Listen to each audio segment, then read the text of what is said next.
Itu tak sunat sujud.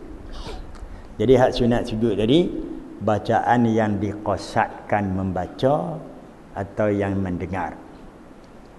Dan sunat sujud pada yang sembahyang seorang. Kalau seorang sembahyang kita baca ayat sajadah, sujud juga. Tapi jangan kita cari ayat tu baca kerana nak sujud. Tak boleh. Melainkan pagi Jumaat boleh ayat sajadah. Ayat lain tak boleh. Melainkan bacaan tu yang kita tadarus terus satu sampai tang dia sujud. Macam kita baca sembahyang tu start dari alif lam mim, 1 hari 2 hari dia baca selai lama habis 30 juz tu, tak kala bertemu dengan ayat tu bolehlah dia sujud sejadah. Pasal dia kira macam tadarus.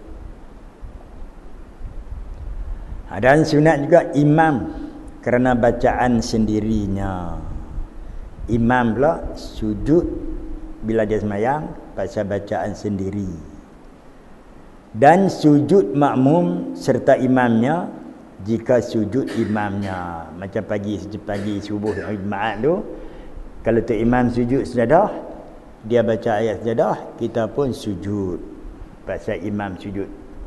Bukan kita sujud kerana bacaan, sujud kita kerana imam. Kerana perbuatan imam ini kita menyalahi, makmum menyalahi imam, batal sembahyang. Tetapi tiada harus membawa sujud itu yang sembahyang seorang dirinya daripada mendengar bacaan orang yang lain. Kita duduk sembahyang seorang-seorang kita, bunyi orang tu duduk baca Quran sampai ayat sejadah, kita tak boleh sujud. Pasal kita lebih besar lagi berhadapan dengan Allah Ta'ala, bermunajat dengan Allah Ta'ala. Kerana yang sujud tu pun kerana dia orang kata penghayatan dia dengan bacaan tu sampai time tu dia berasa betul-betul nak sujud lah. Dia berasa betul-betul dengan patut dia sujud kepada Allah. Tu yang dia suruh sujud tu.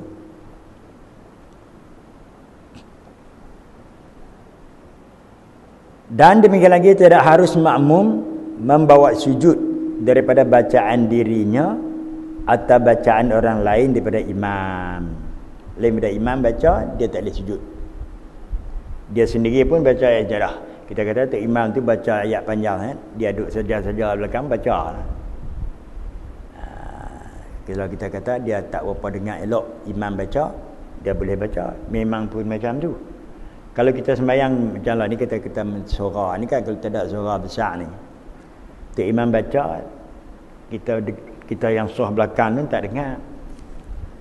Bila tu imam habis Fatihah, kita baca Fatihah, imam tunggu. Lepas tu imam baca surah, kita tak dengar apa pun imam baca tu, bunyi tak tahu apa. Sunat kita baca surah. Dia macam tu. Dia tak habis kita duduk tunggu qadar tu imam. Tak mau je. Kita tak dengar. Bila dengar, nak menghayati bacaan tu. Bila tak dengar, kita kena baca sendiri. Itu penghayatan kita. Lepas tu kita baca bila li'ilah, habis li'ilah, tak iman tak rukuk lagi, tambah lagi surah Al-Ma'un. Tak iman tak habis lagi baca, tak rukuk lagi, kita tambah lagi inna ta'ina, tak tambah pi sampai keluar pun lagi tak iman tak rukuk. Jangan kita duduk habis satu surah, habis satu surah kok. Dia tak mau macam tu. Kerana semayang ni dia bukan perbuatan yang zahir tu yang dia ambil kira sangat. Perbuatan batin yang dia ambil kira. Batin tu yang pertama dalam masalah ikhlas, yang kedua masalah khusyuk, yang ketiga memahami isi kandungan bacaan zikir wirid yang ada dalam bacaan sembahyang. Dia nak yang tu. Lepas tu penghayatan di dalam kehidupan dia. Bagaimana realiti hidup dia buat, bagaimana yang dia sembahyang itu. Maknanya sembahyang kamu itulah kehidupan kamu. Dia nak macam tu. Kehidupan kamu itu seperti sembahyang kamu. Kalau kehidupan itu tak seperti sembahyang, tak ada makna sembahyang yang dia sembahyang. Itu yang kata masuk neraka juga orang yang semayang tiada ada kehidupan dengan cara semayang. Tu semayang tu bukan kita tengok tu kita berasa lagu mudah aja semayang ni. Memanglah mudah cara buat tengok tu. Yang kita duk buat tu pun bukan dia jadi sangat, hanya berlakon ke belagak itu je, duk juga macam ni khusyuk sangat tu, tak tahu tak kat hati pergi ke mana, tak tahu. Berasa kita tengok tu berasa sakan lah. Padahalnya kosong pun ada. Bukan ke semua orang dan bukan ke semua masa lah. Ada masa yang dia betul-betul khusyuk, tapi dia tak mari lama lah, mari sesaat, 2 saat, seminit, 3 minit macam tu lah. Lepas tu dia lalau pergi kot lain dulu, melalah pergi kot ni, melalah pergi kot ni, asal dia main patah balik pula. Dia jadi macam tu ya sembahyang kita ni. Pasal banyak benda lagi yang kita kekurangan.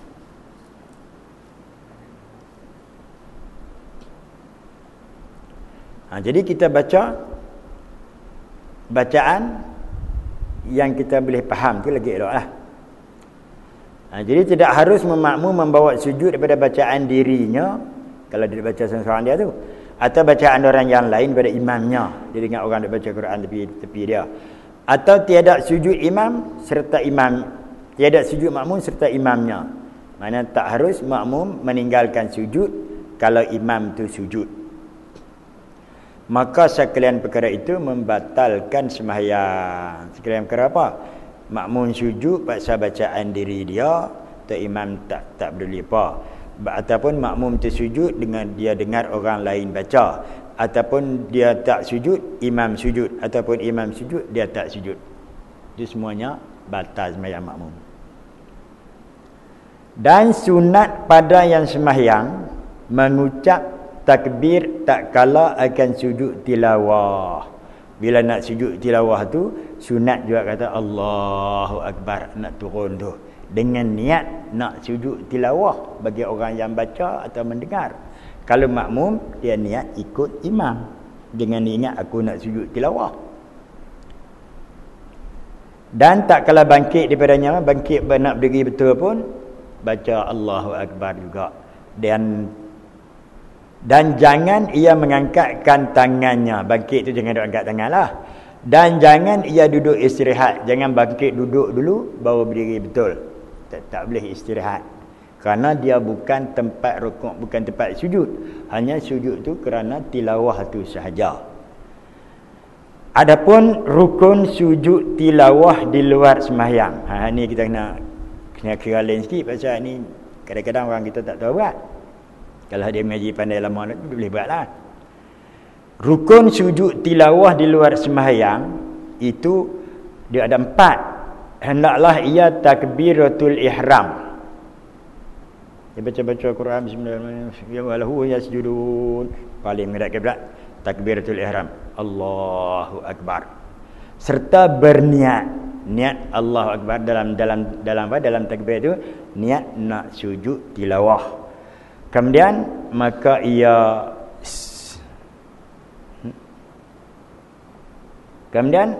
ia memberi salam. Habis cerita. Duduk tak pernah sujud, dia tak apa dah. Rukun sujud tilawah di luar sembahyang itu hendaklah ia takbiratul ihram serta berniat. Itu 2. Kemudian maka ia memberi salam. Dia tak abang kita sujud pun. Itu ayat dia tu.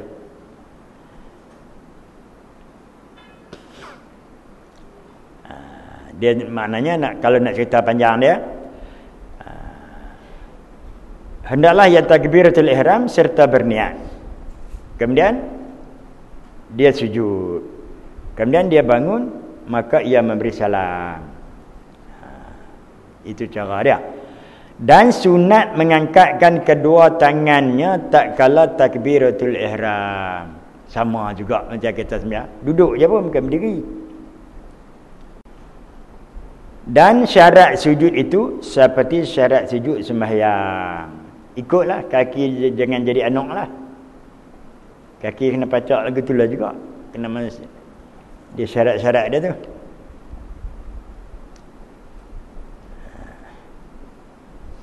Tetapi beza dia, sujud tilawah itu satu sujud jua kali je, seperti sujud pada sembahyang. Itu syarat dia yang di luar sembahyang. Maknanya mula-mula kita habis baca tu dengan segera menghadap kiblat. Dalam keadaan kita ada wuduk, itu syarat dia sebelum sujud tu. Kalau tak ada wuduk, kita nak baca Quran takkan tak ada wuduk ke? Kalau kita baca hak terjemah, dia tak ada wuduk pun boleh baca, kerana terjemahan lebih banyak pada huruf Quran. Lepas tu kalau kita tak ada ayat tu, tak ada ayat sembahyang, tak boleh sujud. Bila sampai walahu yasjudun, tak sujud lah. Tapi sunat kita baca subhanallah walhamdulillah wala ilaha illallah wallahu akbar 4 kali. Sama. Dia jadi macam sujud lah juga, 4 kali tu. Kemudian bila dia baca-baca sampai dalam tu, dia menghadap, dia bangun, dia betul-betul tu, dia Allahu Akbar, ingat saja aku nak sujud tilawah. Kemudian dia tak ada duduk itu lah, Allahu Akbar, Allah sujud.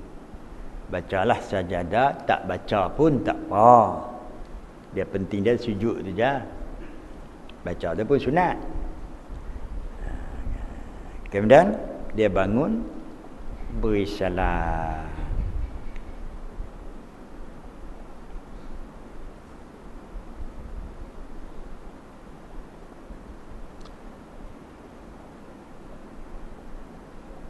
Dan hendaklah jangan ia lama menceraikan antara membaca ayat sajadah dan membawa sujud pada aghar adat. Maknanya sampai yasjudun, jangan tunggu lama. Mana? Segera dia.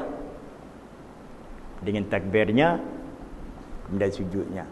Jangan walahu yasjudun. Duk ingat hebat ke mana nak sujud sajadah ni. Lepas tu cari-cari tak jumpa. Lepas tu jumpa, sujud. Tak boleh lah, lama. Kadang-kadang kita lupa ni syarat-syarat rukun-rukun nak sembahyang, nak sujud sajadah ni. Pasal tak biasa buat. Kalau biasa buat lalu tu, tak apa lah. Pada aghar adat tu, makna pada kita kira adatnya tak renggang lama antara habis baca dengan takbiratul ihram. Macam kita kata apa tu, imam khatib turun daripada mimbar, dia jangan sampai Bilal dia qamat habis turun tak sampai lagi. Dia mau eloknya selewat-lewatnya habis qamat tu, dia punya khatib tu dia sudah duduk di tempat sembahyang. Itu dia nak segera yang tu. Jangan dia taruh, jangan habis khutbah tu duduk tunggu dulu nak berkhatib tu pun tak boleh juga. Dia habis khutbah tu, bila khatib kata aqimis solah mana? Qamatlah untuk sembahyang. Ada qamat selalulah. Ada qamat cepat lambat pun buatlah. Khatib tu janganlah leka-leka sangat, turun pelan-pelan sampai habis qamat pun tak sampai lagi, tak boleh. Dia sampai seeloknya tak habis qamat pun dia sampai duduk tempat sembahyang dah. Habis-habis qamat tu takbir selalulah sembahyang jemaat tu. Dia tak boleh tunggu. Yang ni pun tak boleh tunggu sampai lama baca habis dah baru nak sujud, tak boleh. Dan adalah berulang sujud itu dengan berulang-ulang membaca ayat sajadah. Kalau kita baca dalam surah Al-Haji tu ada 2. Baca habis surah Haji tu sampai 2 sujud 2.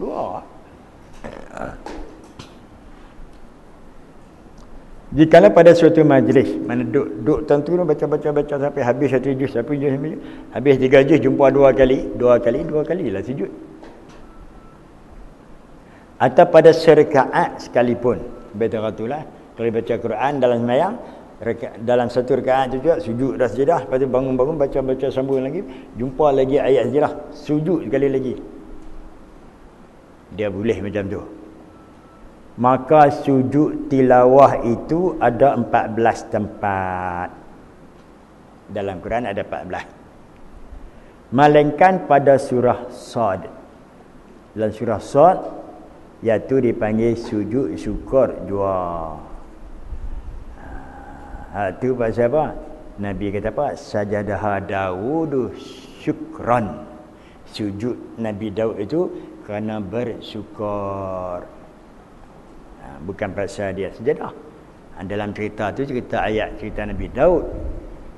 Jadi sujud tu kerana bersyukur Nabi Daud lepas daripada fitnah.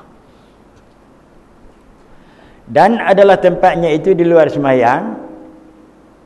Dan adalah tempatnya itu di luar sembahyang. Sujud syukur tu di luar sembahyang. Dalam sembahyang tak boleh. Dan sunat membaca di dalam sujud itu seperti sabda Nabi sallallahu alaihi wasallam, sajada wajhiya lillazi khalaqahu, telah sujudlah wajahku bagi Tuhan yang menciptanya muka aku, wasawwarahu, dan ia merupakan muka aku itu bagi elok, wasyaqqa sam'ahu, dan ia telah membelahkan pendengarannya bagi kita tak tuli, wasyaqqa sam'ahu wa basarahu, dan belah matanya bagi tak buta, bihaulihi wa quwwatihi, dengan daya upaya dan kekuatan yang Tuhan beri kat kita. Fatabarakallahu ahsanul khaliqin, maha sucilah Allah Ta'ala yang paling elok makhluk, yang paling elok menjadikan makhluknya. Ahsanul khaliqin tu pun ada macam-macam ulama faham tu. Hak sesat pun ada kerana ahsanul khaliqin. Jadi dia kata Tuhan tu bersifat dengan ahsanul khaliqin. Mu'tazilah dia faham lagu tu salah. Dia kena kata ahsanul khaliqin tu mana maha sucilah Allah Ta'ala telah mencipta makhluknya dengan sebaik-baik makhluk. Dia macam dengan dalam inna anzal apa dalam watin lah, laqad khalaqnal insana fi ahsani taqwim, satu makna ayat tu. Hadis tu riwayat Tirmizi, Baihaqi dan Hakim.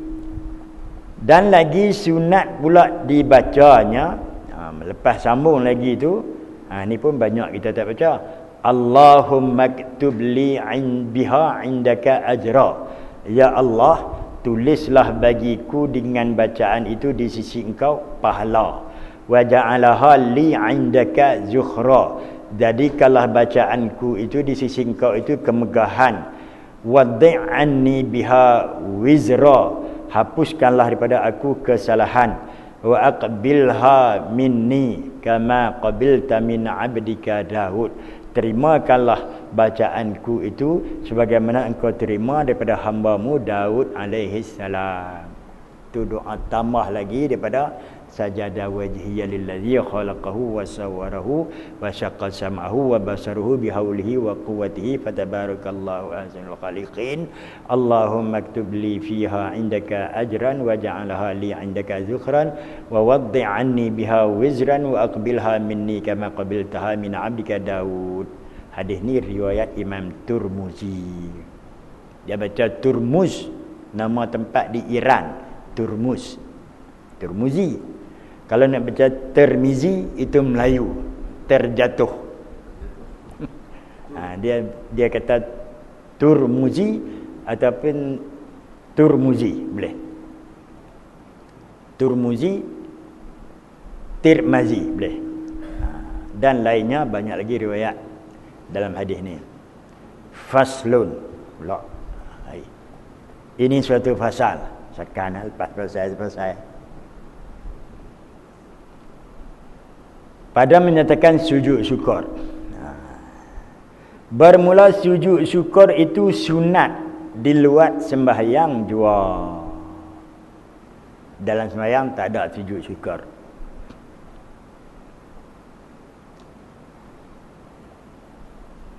Dan jikalau sujud di dalam sembahyang dengan sengajanya, lagi diketahuinya akan haramnya sujud itu, maka iaitu membatalkan sembahyangnya. Batal sembahyang kalau dia sujud syukur dalam sembahyang. Sejadah tak apalah. Sembahyang sujud syukur tak boleh. Dan sunat kita sujud syukur itu tak kala kedatangan sesuatu yang menyeronokkan kita, seperti datang anak. Anak datang tu anak balik lah, bukan anak beranak tu. Hak beranak tu bukan datang, hak tu lahir.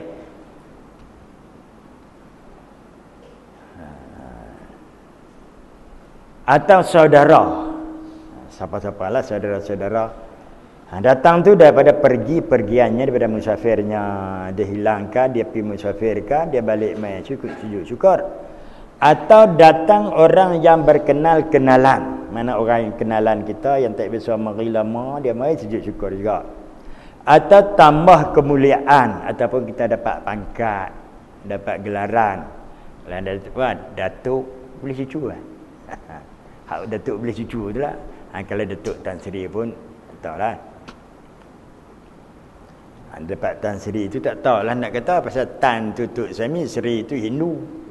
Nak pasal sujud syukur ke tak tahulah tu. Tak ada berkenaan langsung dengan agama kita tu.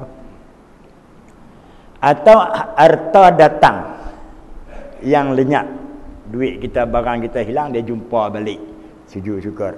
Atau menang bergaduh atas seteru, berperang, atau barang sebagainya daripada perkara yang disukai sangat oleh orang tu. Dan lagi sunat juga sujud syukur itu sebab luput daripada suatu bahaya yang zahir. Bahaya yang zahir, macam kita kata depa kena gempa bumi, kita tak kena, sujud syukur. Tapi jangan sujud syukur di hadapan depa. Hampa tak kena, seronoklah kami kena. Tak boleh. Kena sujud syukur tu kena sembunyi daripada orang yang kena bala.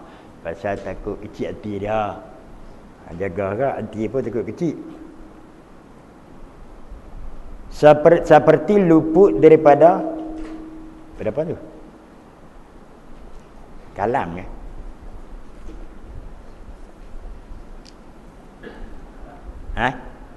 Karam. Sini kalam alif mim.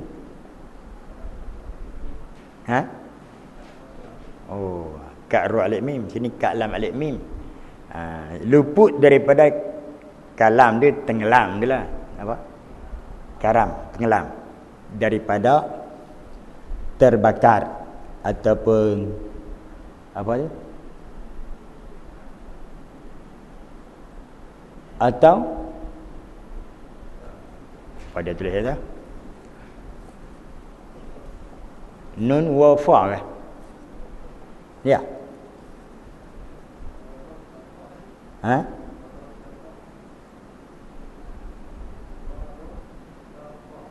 Bertapa daripada suatu celah. Mana atau bertapa mana terlepas daripada suatu yang celah. Kita dapat celaan orang, kemudian lepas kita daripada celaan orang. Mana lepas bahaya bala bencana lah tu.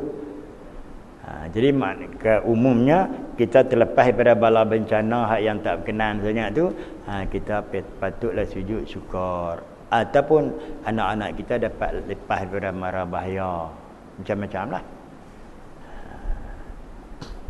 Macam yang kita kata anak duduk di Sabah tu yang kena gempa bumi tu selamat. Kita sujud syukur lah juga. Kerana anak kita selamat, dia paling tak selamat tu. Dan lagi sunat sujud syukur itu tak kala melihat orang yang fasik mengerjakan fasik dengan nyata. Dia. Orang fasik maksiat, dia buat maksiat dengan nyata. Dia tunjuk ke orang dia buat maksiat tu. Kita sujud syukur pasal kita tak buat, dia pergi buat. Dia buat, mana kita sujud syukur kerana kita tak buat fasik macam dia. Atau melihat akan kafir, ataupun kita tengok orang tu jadi kafir, kita sujud syukur kerana kita tak jadi kafir. Maka hendaklah dinyatakan sujud itu supaya ia taubat. Nak bagi dia taubat je, bukan apa. Jika tiada takut akan dirinya daripada suatu bahaya. Kalau kita tak takut daripada bahaya dia, takut dia menserang kita, itu sahlah. Jaga juga yang tu pun. Kerana yang kita sujud tu syukur kepada Allah Ta'ala sebab kita tak kena celaka seperti yang demikian itu. Jadi kafir, jadi maksiat pun celaka juga, malang juga, bala juga, bencana juga. Bencana tu bukan nanti kena banjir, kena ribut je. Apa juga yang tak elok pada diri kita, pada agama kita, pada apa semua, kesihatan kita, semua tu bala bencana lah. Elok sujud syukur. Dan lagi sunat sujud syukur itu kerana melebihi orang yang kena penyakit pada badannya atau pada akalnya, sebab terpelihara dia. Mana dia orang lain kena penyakit pada badan, dia tak kena, atau orang kena akal jadi gila jadi apa, kita tak kena. Sujud syukur juga. Dan luput ia daripada bahaya yang demikian itu. Kalau hal jenis macam tu, maka hendaklah ia menyembunyikan sujud itu, kerana nak jaga jangan sakit hati orang lain yang kena penyakit itu. Hang seronok, aku susah. Kita sujud syukur depan dia, dia marah kat kita. Esok dia cerita bomoh pula, kena kat kita pula. Ada juga lagi tu pun. Jagalah. Jangan sebab kita dia jadi deki.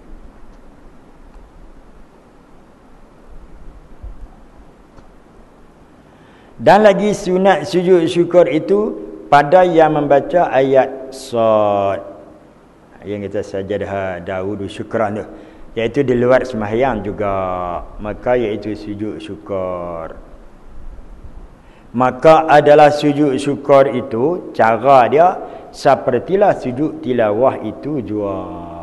Cara buat semacam ya dengan sujud tilawah tadi.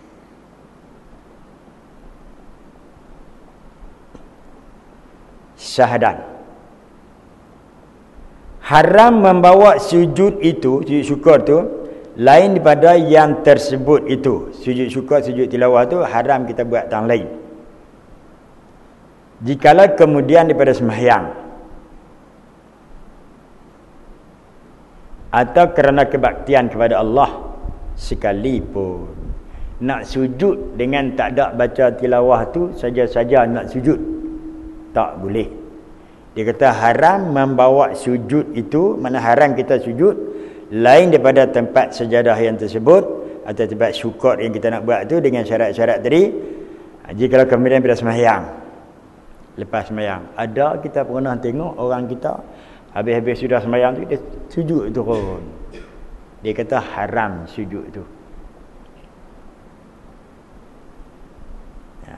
Lepas sembahyang kita tanya pada siapa sujud apa? Sujud syukur. Syukur pada siapa? Aku tetap dengan Islam. Pun dia tak mau. Sujud tu haram. Dia bersyukur pasal dia boleh sembahyang. Habis-habis sembahyang, Assalamualaikum, sujud syukur. Itu haram lah. Lepas tu yang kita tengok dia sujud tu pula tak ada lah nampak rukun-rukun sujud tadi. Takbiratul ihram ke, tu tak ada nampak pun. Pakai habis-habis tu pakai Allah tu, Allah sujud saja. Tu pun tak kena dah. Jadi dalam kitab Sabilah hak tengah ni, dalam kotak tu dia kata sia-siakan masa macam tu.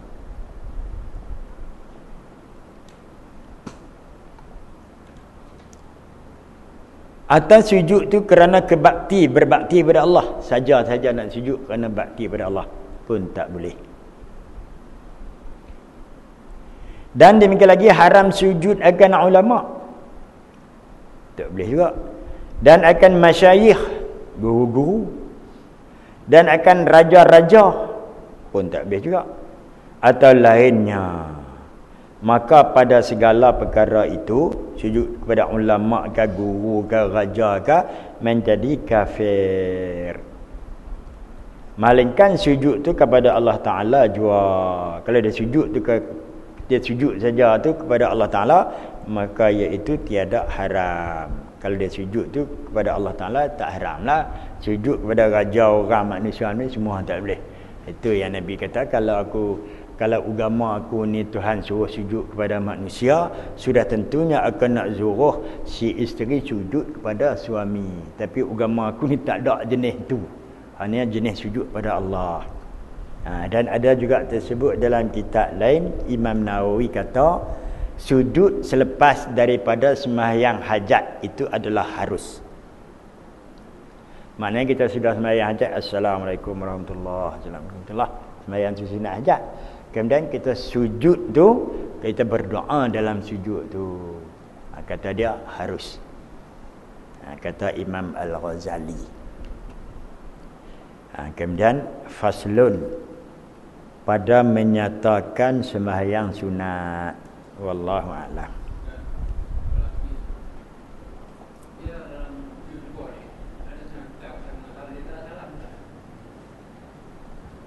Dia sahabat tadi syarat macam tu juga. Sama. Sujud saja ya. Tadi dia habang tadi guna sujud syukur tu sama dengan sujud tilawah. Sama, ada salam. Ada salam lah maknanya. Kalau kita mengaji kita kata tak ada, tak ada. Kita mengaji kita ada. Ha?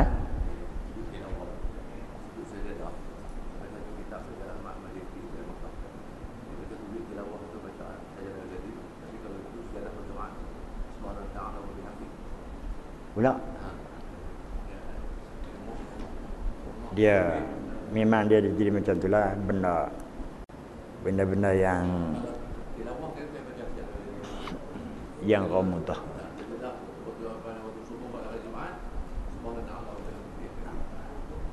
Benda khilaf ni, masalah ada khilaf.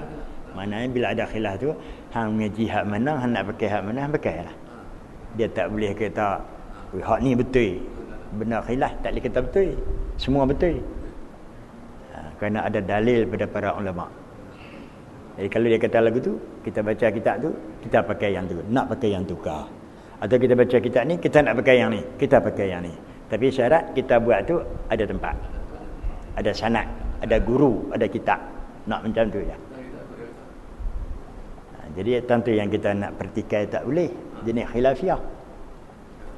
Jenis tak khilaf ni sikit sangat je yang mu'tamad. Kemudian faslun, wallahu a'lam. Itu kena ingat jugalah. Kalau banyak kitab mengaji tu, maknanya jangan kita duk pertikai kitab, jangan kita pertikai guru. Jadi kitab tu macam-macam, ulama tu dia dapat macam-macam hadis dia. Dia suka yang tu, kadang-kadang ulama suka yang ni macam tu. Yang benar yang tak boleh khilaf, jangan ke.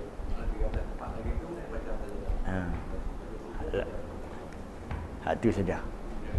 Tak apa, boleh terima. Mana kita pakai, kita nak pegang itu, kita pegang, kita nak pegang ini, pegang.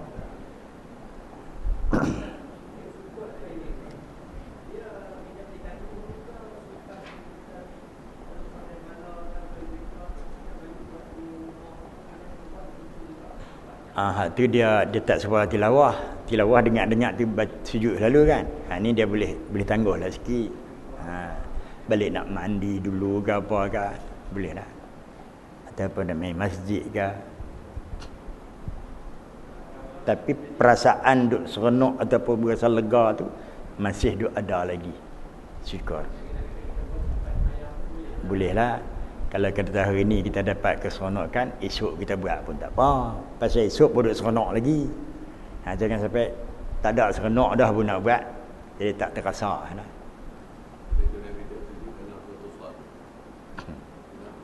Sujud syukur.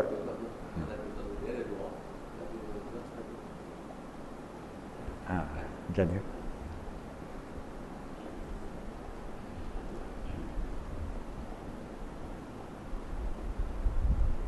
Bismillahirrahmanirrahim. Alhamdulillahirabbil alamin wa bihi nasta'in. Baik, kat 9 dah. Muka surat 60 bawah tu nah. Dalam hadis yang diriwayatkan oleh Buraidah daripada Rasulullah SAW bahawa beliau bersabda, qadi itu ada 3 macam. Al-qudatu thalathah, hadis dia. 2 masuk dalam neraka dan 1 masuk dalam syurga. Siapa sampai 2 daripada 3 masuk neraka ni? Pasal dia seorang qadi, hakim, Qadi tu hakim lah yang menghukum magistrate apa tu. Dia lah tu. Qadi itu yang seorang qadi yang mengetahui kebenaran yang benar. Lalu ia memutuskan hukum berdasarkan ilmunya. Maknanya qadi itu dia hukum, dia tahu hukum syarak, kemudian dia hukum mengikut yang dikehendaki syarak. Betul lah ikut hukum tu. Maka ia di dalam syurga. Wa ya'lamul haq wa hakama bihi. Itu ada dia. Dia tahu hukum yang benar, dia hukum dengan hukum yang benar itu. Syurgalah dia. Jadi nak jadi hakim, jadi qadi pun boleh masuk syurga sepatutlah.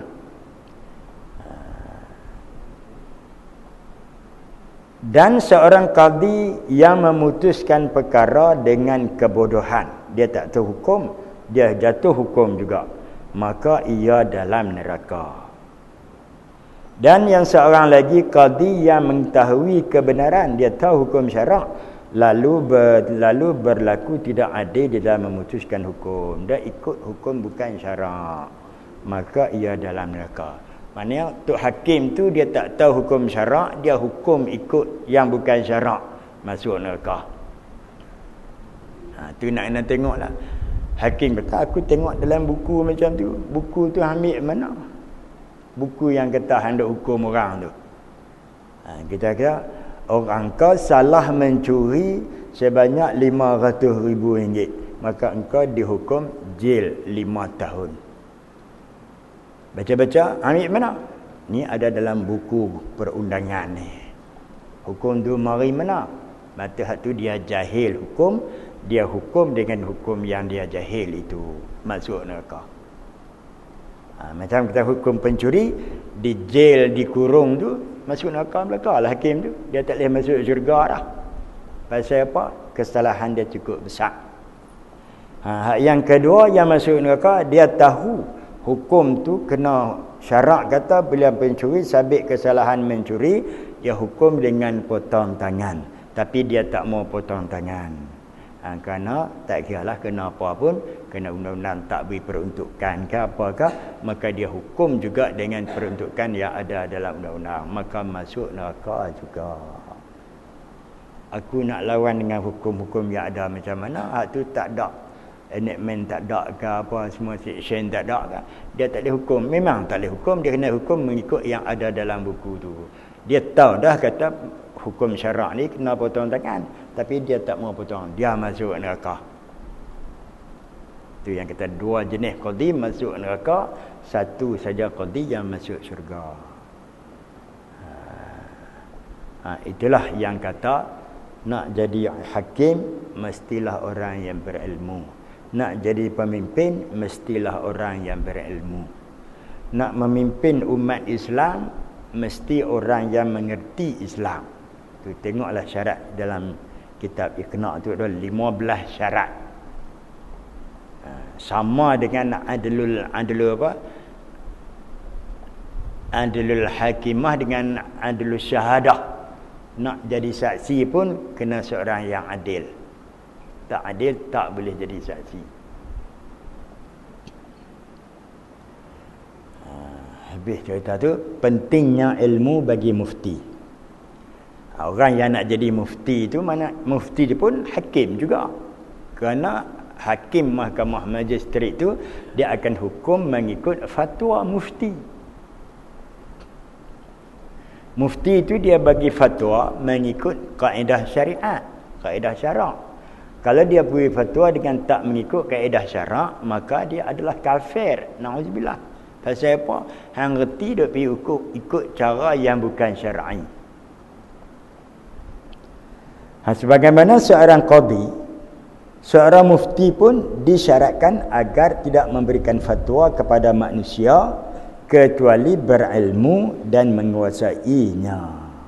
Itu yang hadis Nabi kata apa? Apa? Innallaha la yantazi'u ilmun minal ibad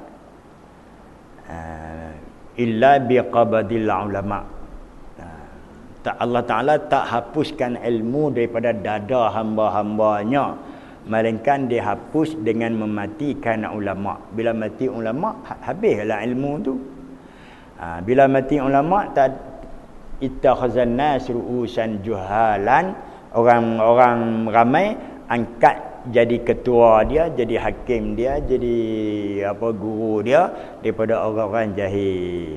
Fasu'ilu fa'aftau bighairi ilmin fadallu wa adallu. Kemudian orang jahil jadi ketua, bila tanya hukum dia bagi fatwa dengan keadaan jahil dia, maka dia yang beri fatwa pun sesat, yang mengikut pun sesat, neraka habis ke semua.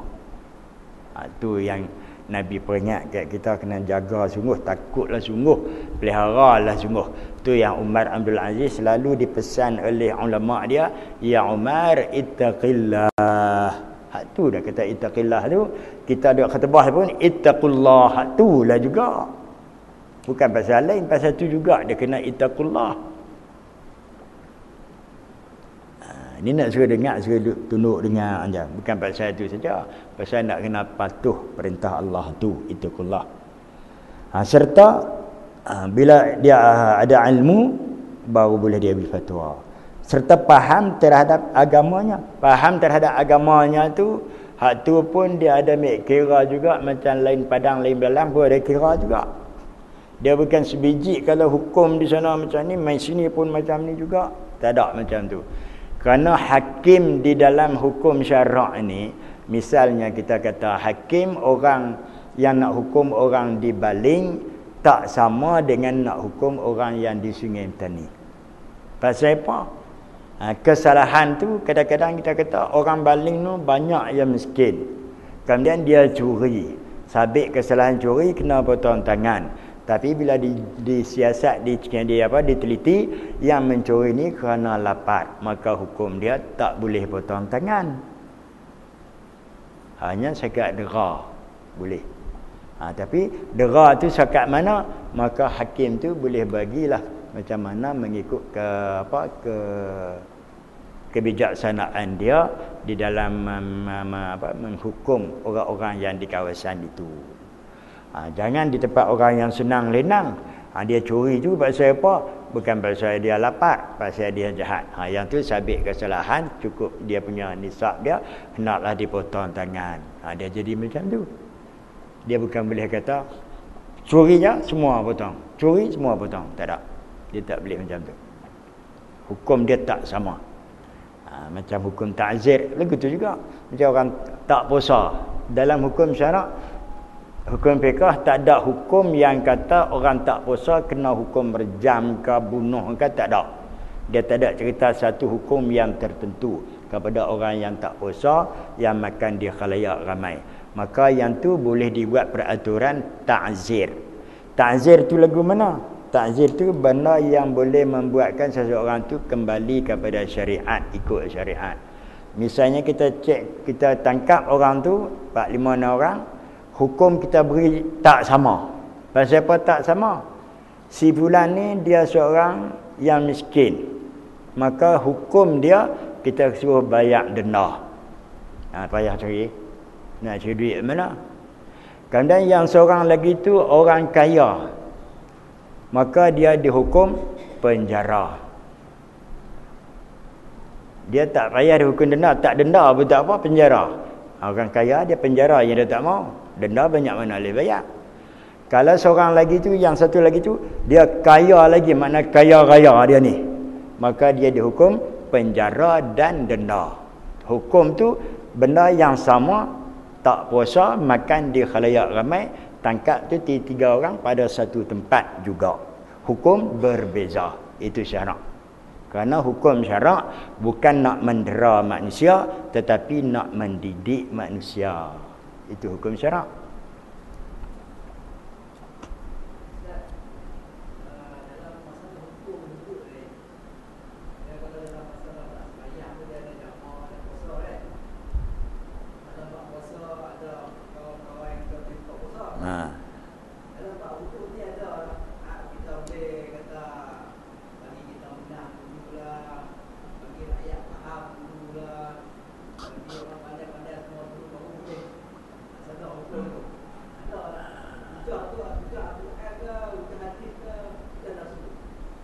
dia ilmu syarak ni sebenarnya dia tak ada yang tak faham. Bila jadi Islam dia kena fahamlah Islam tu. Lepas tu macam kita duduk jalan lah ni, siapa je tahu hukum sibir tu? Tanyalah siapa pun semua kita ni tak tahu hukum macam mana, tapi duduk jalan boleh. Hukum syarak tu dia beza sikit. Yang kata tak boleh jalan tu di atas sebab-sebab yang tertentu sahaja.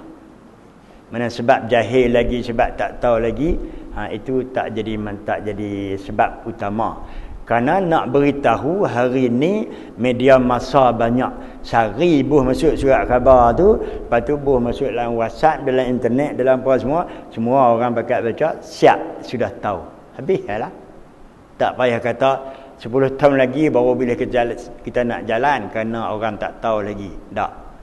Habang siap. Yang masalah utamanya beri ada enactment dan section yang tertentu, kemudian bila nak jalan diwar-warkan dalam beberapa hari. Macam kita diwar-warkan nak jalan yang 6% tu pun berapa hari di jalan bersegelong habis cuci. Jadi lagu tu tu pasal apa? Cara pelaksanaan tu tak ada kewibawaan pelaksanaan.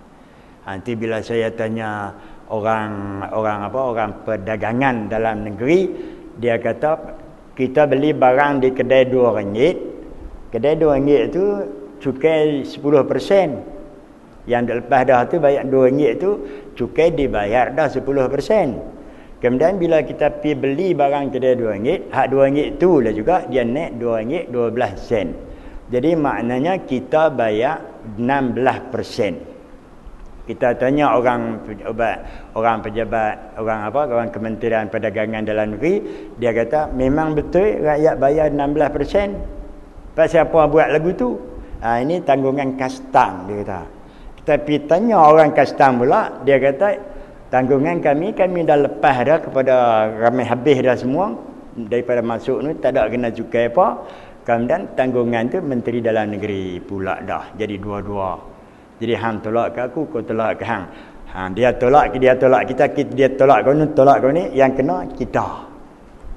Kita yang kena 16%. Hak orang yang kena 6% tak ada lagi pun. Tu masalah macam tu, dia habaq berapa hari dia boleh buat dah. Tu yang kata tak timbul masalah tu. Kerana orang Islam dia sifat dia taat kepada ulil amri dan taat kepada syariat. Jadi bila hukum syariat, sebab itulah dia kena tengok hang curi ni pasal apa. Pasal aku tak tahu kata curi salah. Adakah manusia tak tahu kata salah mencuri? Kita aku tak tahu kata hukum nak kena potong tangan ni. Kalau kita kata tak tahu, tak apalah. Hakim kata dimaafkan buat kali ni, tapi hang kena dera, kena apa panggil? Kena bayar denda. Boleh tak mentera macam tu? Tapi dia kalau curi kali yang kedua, sabit kesalahan yang patut dia tak boleh kata aku tak tahu dah lah. Tengok rekod lama dia jawab dah aku tak tahu. Yang kedua apa aku tak tahu juga, potong. Tak ada hukum yang kata mesti kena beritahu seorang-seorang.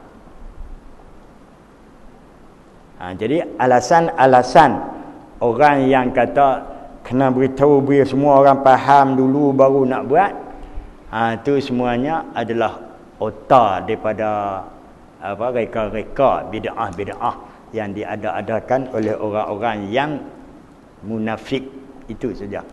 Orang munafik tu macam-macam dia cara boleh kata.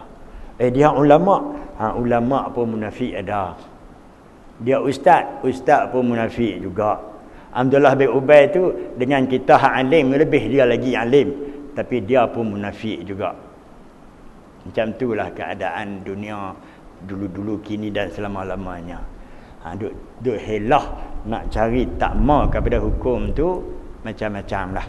Tentara Fir'aun tu bila Nabi Musa pergi habang dia, hendak kamu takut kepada Allah Tuhan kita wahai Fir'aun, ada lagi ke Tuhan lain pada aku? Lepas kita lagi tanya, wa ma rabbul alamin. Tengok ayat dia. Tuhan Firaun tanya, apa rabbul alamin tu apa dia? Nabi Musa kata, Rabbi wa rabbuka wa rabbu abaikal awalun. Tuhan aku, Tuhan hang, Tuhan tok nenek hang dulu lagi lah. Dia tak kata apa lah. Memang dia tahu, tapi dia buat-buat tanya, apa ada rabbul alamin. Orang sifat kafir, sifat munafik, macam tu keadaan dia. Jadi sebab itulah Allah Ta'ala nak memilih orang yang jadi elok ni, macam-macam benda yang Tuhan pilih. Macam kita kata diuji dengan berbagai-bagai ujian tu, nak pilih lah tu. Habis-habis tak ada pun bagi orang yang tanam durian, dia tahu kata durian luruh, bukan boleh makan hak luruh mula tu. Orang kata apa? Buang buruk. Betul ke? Ada buang buruk tak? Lepas tu sampai seminggu dulu luruh pun ada lagi buruk. Ada, hak buang tu buang dah, tapi duk ada buruk sepatu lah juga. Lepas tu hak nak makan yang boleh makan hak mana? Hak gerik dengan tupai boleh makan, pasal tu tak buruk. Tupai pandai cari hak elok. Tu cara yang diwujudkan, diada-adakan tu hanya sifat nifak itu saja.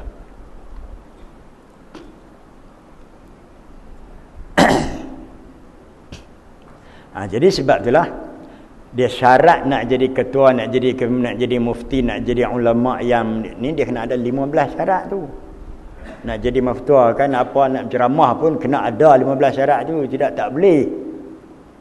Tidak ada adil. Hang cakap tak adil, mana boleh? Berat sebelah. Kalau tidak ada amanah, tak amanah dengan Allah, tak amanah dengan ilmu, tak amanah dengan diri hang sendiri, macam mana dia nak bercakap agama?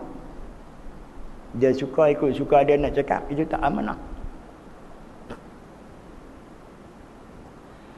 Itu sebab itulah dia kena kuasai ilmu serta faham terhadap agamanya. Sebab tu awal lagi, man yuridillahu bihi khairan yufaqihu fid din. Siapa-siapa yang Allah Ta'ala kehendaki pada iradahnya, pada azali, nak beri orang tu elok, baik, maka dia beri faham dengan agama dia. Mana bila faham agama tu dia ada 3 prinsip dia: fiqh, tauhid, tasawuf. Jadi sebab itulah Imam Maliki dia kata, wa man tafaqqaha biduni tasawufin faqad tafassaqa. Siapa yang beramal fiqh dengan tauhid, tak ada tasawuf, fasik. Beramal fiqh aja, fasik.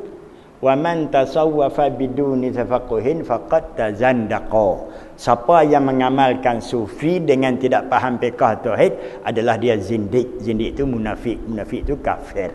Nauzubillah. Benar dua tu je. Jadi kita kena pegang kepada 3 perkara itulah. Perkara utama Islam, fiqh, tauhid, tasawuf. Maka kesemua itu dinamakan agama syariat. Jadi kalau tak ada 3 tu, dia nak tahu mana lagi. Tak ada hal lah. Jika tidak, ia akan menghalalkan yang haram. Dia tersasul, boleh tak kerti, ataupun mengharamkan yang halal. Lepas tu pula dia tambah mengabaikan kewajipan-kewajipan dan mengharuskan kepada manusia yang sesuatu yang tidak diharuskan oleh Allah. Itu yang dia jadi. Bila dia tak faham realiti, realiti setempat pun dia kena faham. Dia nak bagi satu hukum, nak bagi fatwa, realiti dia. Kalau kita kata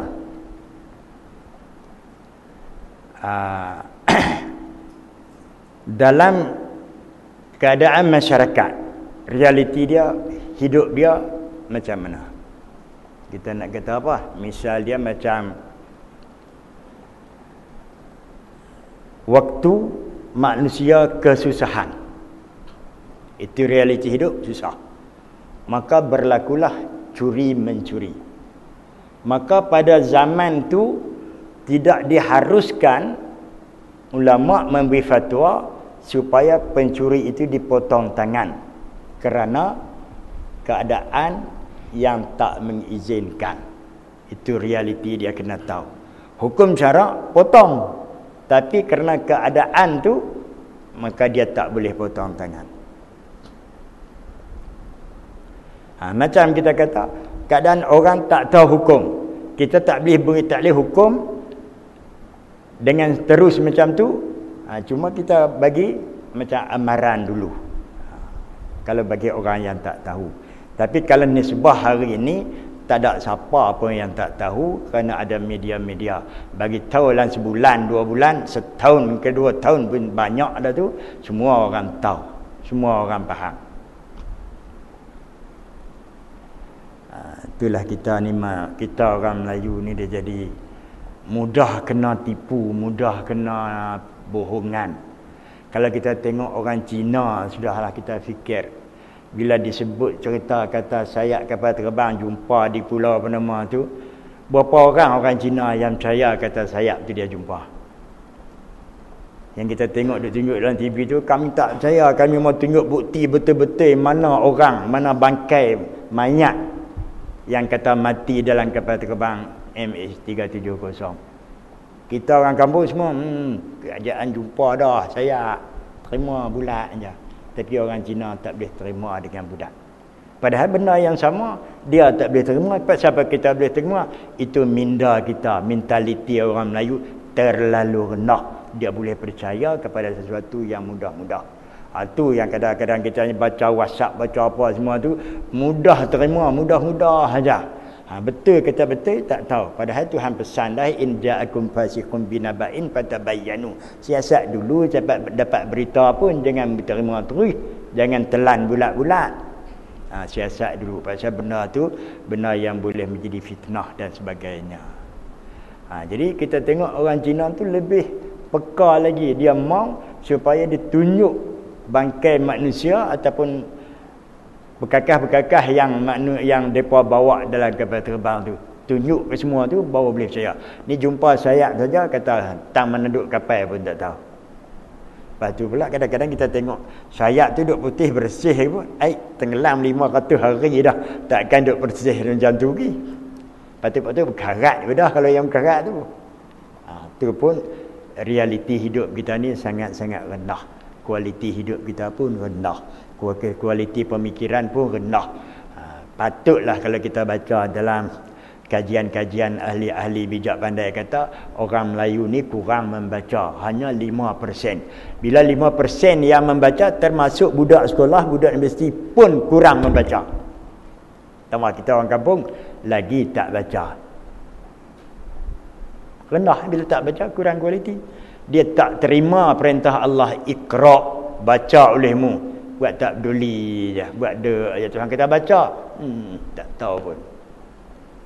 Hukum ayat awal tu hukum tu Iqra, suruh baca. Kita tak pernah baca pun. Kita jadi macam orang apa?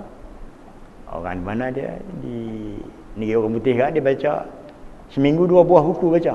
Tak kira buku apa, komik ke, gila-gila ke, baca apilah. Dia 2 buah seminggu. Kita jangan kita seminggu, sebulan sebuah ke, setahun sebuah pun jadilah. Tak ada juga. Ada man setahun sebuah buku. Hang baca surat khabar pun hang tak pernah baca sampai habis. Kalau baca start dari A sampai muka sama 2 3 4 boleh semua. Tengok habis ialah apa semua baca. Tu pun hang tak boleh baca. Mana pengetahuan tak cukup juga. Hak tu hak hidup ya, bukan betul. Agama bukan siapa lagi. Itu kekurangan kita.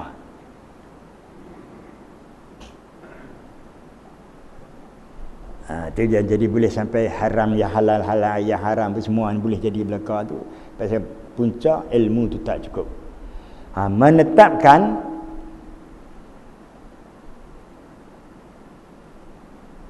mengabaikan kewajipan,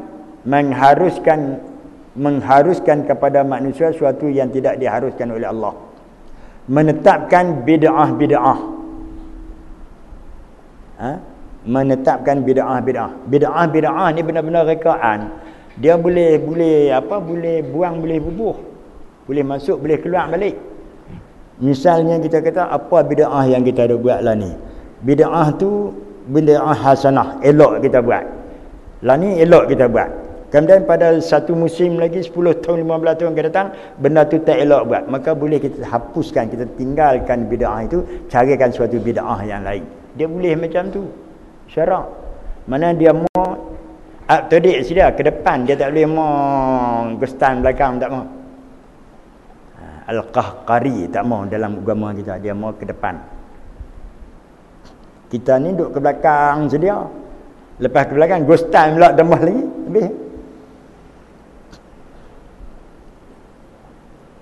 Tu setengah profesional apa, dia kata apa, kita nak kembali kepada pakai hukum syarak, hukum zaman unta, dia kata gustan. Dia sebenarnya itu bukan gustan, itu benda yang berada di hadapan sentiasa. Dia kata gustan, balik pakai hak zaman unta, zaman Nabi dulu potong tangan lah, rejam lah, semua tu mana boleh pakai lah ni, itu kembali ke belakang. Ada profesional yang kata lagu tu. Dia cerdik lah tu orang profesional ni. Padahalnya profesional dia tu mengikut akal fikiran dia. Ikut akal fikiran ni, yang Tuhan terima akal fikiran dan Tuhan iktiraf ialah Luqmanul Hakim. Dia bukan Nabi, bukan Rasul, tapi dia ahli filosof, ahli yang cerdik, pandai, profesional pada zaman tu. Itulah sebab apa yang dia cakap, Tuhan masuk dalam Quran. Qala ya bunayya la tusyrik billah. Dia habaq jangan syirik dengan Allah. Pada masa dia tu, dia duduk jauh daripada Nabi Allah Daud. Dia pergi berjalan sampai tempat Nabi Daud dia buat kerja baju besi. Dia tengok sangkut baju besi, dia tak tanya buat apa, dia pesaruk masuk. Baju ni elok buat peperangan ni nak. Dia itu cerdiknya Luqmanul Hakim. Bila satu masa tu dia jalan-jalan, dia jumpa seorang pesakit, sakit otak. Kemudian bila sakit otak tu, kata dia berubat ni rata bomoh dah tak habis lega. Kata lah ni pergi aku belah kepala. Hampa reda lah aku nak belah kepala budak ni. Dia pun kata dah tak ada arah, belah ke belah lah. Untuk umur mari nak belah kepala, dia selinap koyak naik kepala tu. Dia tengok katak duk cekak otak dia, otak budak tu. Katak mai di mana tak tahu. Dia boleh ada belakang lah benda tu, benda cerita boleh buat. Cerita tu boleh berlaku belakang, tak mustahil. Kemudian yang mak bapak dia terekam ambil katak tu lah. Hai, jangan. Dia tak katak ni kalau kita pegang dia cekor kena otak tu, luka tu, mati. Habis nak buat lagi mana? Umayyak kata. Umayyak letak tepi tu, dalam besen, tepuk ayat macam-macam, kotak cup lompat masuk lah ya. Tu kata cerdik tu. Lepas tu dia tutup balik, budak tu hidup. Tu yang panggil Luqmanul Hakim, bijaksana. Tu yang profesional tu. Tuhan iktiraf keprofesionalan dia tu. Ni profesional kita ni dia jadi macam mana? Dia semuanya kembali kepada hukum Islam tu. Dia kata tak elok, kembali kepada hukum unta lah, zaman purba lah. Manusia ni keturunan Adam ni, hak purba tu lah ada hari ni pun. Mana ada ubah. Cuma duk ubah benda tu macam kita kata apa? Hak depa bagi andaian dunia ni tempat lakonan, pelakon je yang lain, pentas drama yang sama. Hang tengoklah filem Hindustan, tak ada cerita lain, cerita jantan dengan betina, berebut jantan berebut betina. Tu je. Lepas tu pasal berperang, berebut negeri je. Berebut raja, kadang-kadang berebut raja, berebut anak raja pun berperang. Cerita macam tu dulu, kini dan selama-lamanya berlaku macam tu lah. Tak ada lari macam mana pun. Sebab tu tak ada makna apa dan tak ada faedah apa kita duk tengok wayang tu, kerana cerita Al-Quran cukup padat, cukup sempurna. Dia cerita tu boleh ambil cerita hizbah berdiri kita apa semua duk nampak kita berlaku, kau orang lain berlaku, di hadapan mata kita, di belakang ke depan akan berlaku macam tu. Tu yang kata Quran tu hebat. Innahu laqaulu rasulin karim zi quwwatin inda zil arsy makin. Itu Quran. Macam-macam lagi lah Al-Quran tu. Syifaa'ul linnas lah, syifaa'ul lima fi sudur lah, yahdil lil illati hiya aqwam lah. Itu Quran.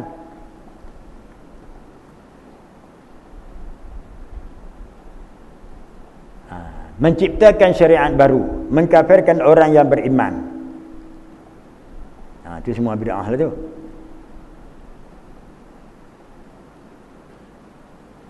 dan membenarkan kekafiran orang yang kafir. Ini semua atas bahagiannya berlaku kerana hilangnya ilmu dan fiqah. Bila hilang ilmu dan fiqah, berlaku macam-macam bid'ah, yang betul yang tak betul. Apalagi jika hal ini ditambah dengan keberanian memberi fatwa dengan tak ada ilmu. Boleh beri fatwa dengan tak ada ilmu syariah. Ulama dulu nak beri fatwa, dia seorang hafiz hadis. Hafiz Quran tu biasa aja zaman ulama dulu. Hadis dia ada 100,000. Baru dia dibenarkan memberi fatwa jadi mufti. Kalau mufti hari ni dia tak payah pakai yang, tak payah ingat hadis apa pun, dia cari kitab fiqh ni kata apa, fiqh ni kata apa, fiqh ni kata apa, cari 10 buah fiqh. Kemudian ahli jutaan kuasa ada 10 orang, seorang-seorang cari 10, hang bincang dalam bab ni hang dapat macam mana, hang dapat macam mana, kemudian tengok kepada keadaan realiti. Kerana keadaan fiqh tu pada zaman kurun pertama macam ni, kurun kedua macam ni, kurun ketiga macam ni, keempat macam ni. Kemudian zaman kita ni sesuai kurun pertama ke, sesuai kurun kedua ke, sesuai kurun ketiga ke.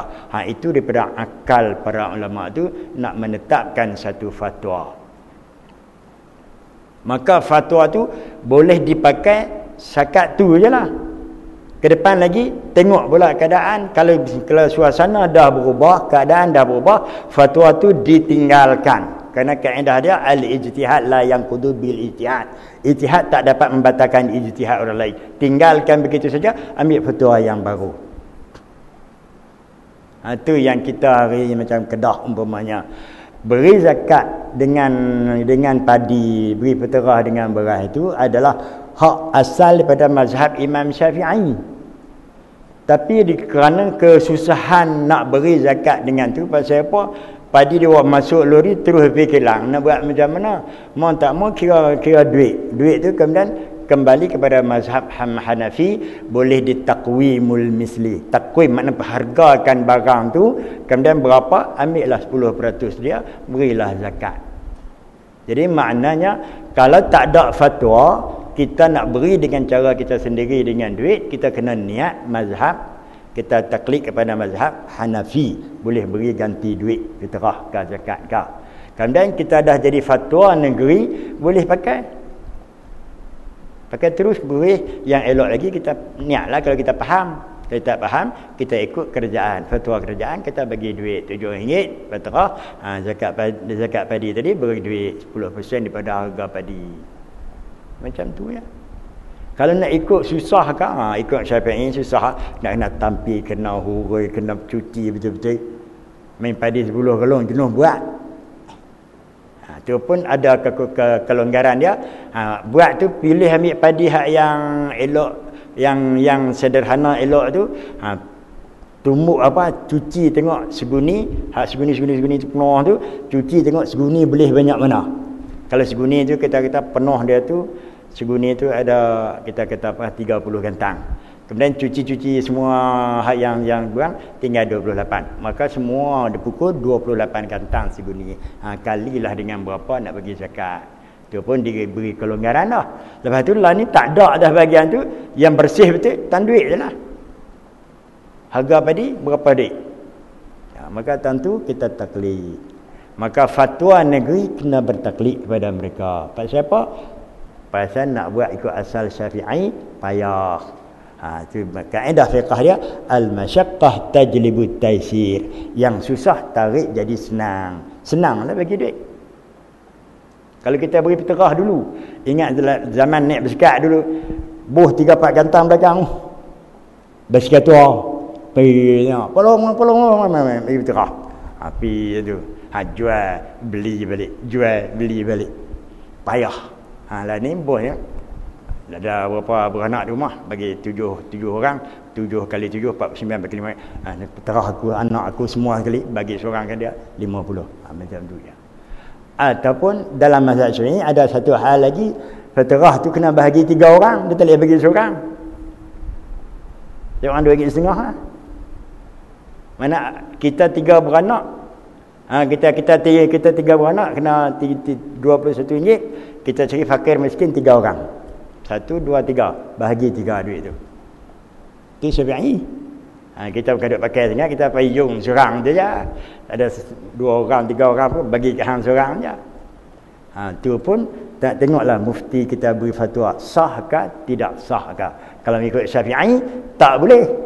Dia kena innamas sadaqat lil fuqara. Sedekah tu kena beri fuqara masakin semua 7 8 orang tu. Kemudian sekurang-kurang jamak dia 3. Bila 3 mana 1 gantang fitrah kena bahagi kepada 3 orang fakir miskin. Itu kesemuanya kena ikut fatwa mufti yang ada zaman lah ni. Kita nak pakai cara mana? Tak payah ijtihad dah. Pasal apa? Dalam mazhab lain ada cerita. Dalam mazhab kami, kalau 10 orang pun beri seorang fakir miskin pun tak apa. Kita pegang tu lah. Ada ulama kata begitu ada. Jangan kita duk reka buat sendiri lah. Reka sendiri ambil mana? Buat reka sendiri aku pun pandai. Syaitan lagu dia. Na'udzubillah. Itu yang payah kata agama ni dia kena ada ahli dia. Apalagi jika hal ini ditambah dengan keberanian ulama berfatwa. Fenomena seperti ini dapat kita lihat hari ini. Kalau kita macam ni berlaku banyaklah kita tengok. Dia suka buat ikut dannya. Di mana persoalan agama menjadi jadi lahan tidak bertuan. Di mana setiap orang boleh mengembala ternakannya. Dia jadi macam tu. Jadi sepatutnya bila kita nak bela binatang tu dalam padang tu, di padang ragut tu, semua kalau nak bagi seorang pula, bagi dia lah seorang pula. Kalau kita pakai nak bela lot lah tanah. Ni pakai borang, siapa pun boleh beri fatwa agama. Lingkup agama.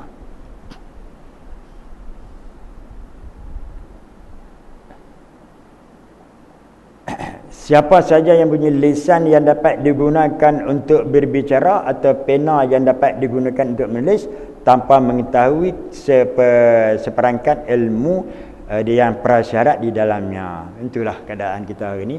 Dia boleh jadi ke tak boleh jadi ke, dia tak kira.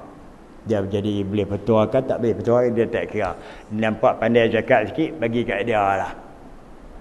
Tu orang kampung kita yang dia terkenal lagu tu. Bila kita mensyuarat AJK Korea kat umpamanya, nampak tahu kalau tu pandai cakap sikit, dia sial suhakan, dia benarikan apa semua. Tak tahu dia pandai pula pusing lagi, kita tak tahu yang tu.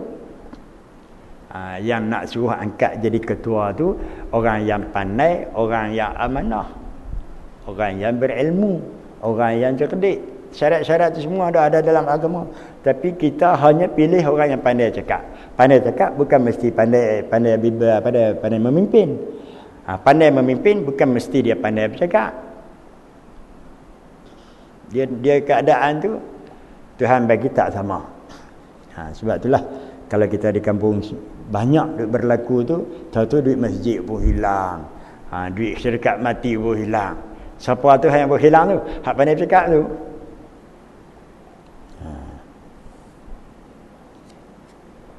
Lepas tu belum syurat kali lagi pula. Dia cakap pandai lagi, kita beri kat dia juga. Dia boleh ke dia? Orang lain tak? Mati hak pandai cakap tu, boleh hak tak pandai cakap. Boleh hak tak pandai cakap tu, buat betul je betul. Rupa-rupanya duit banyak ni no. Duit Korea banyak ni, duit derma masjid banyak ni. Yang itu pergi mana habis? Belen tahunan tak ada. Terik-terik ni dapat belen banyak. Jadi masalah tu kita tak berapa nak ambil kira, tak ambil tahu sangat. Itulah jadi kelemahan orang Islam bila-bila pun macam tu. Jadi kelemahan orang Islam ni sebenarnya berlaku selepas daripada 1924 kejatuhan kerajaan Turki, baru ternyata kelemahan-kelemahan tu. Sebelum daripada tu Islam cukup hebat dan cukup kuat, cukup sempurna. Wallahu a'lam. Wallahu a'lam bissawab wa ilaihil marji wal ma'ab la ilma lana illa ma 'allamtana innaka antal alimul hakim. Allahumma iftah alaina futuhal 'arifin yufaqqihna fid din bi jahin nabiyil karim wa ala alihi wa sahbihi ajma'in bi rahmatika ya arhamar rahimin. Walhamdulillahi rabbil alamin wa la haula wa la quwwata illa billahil aliyyil azim.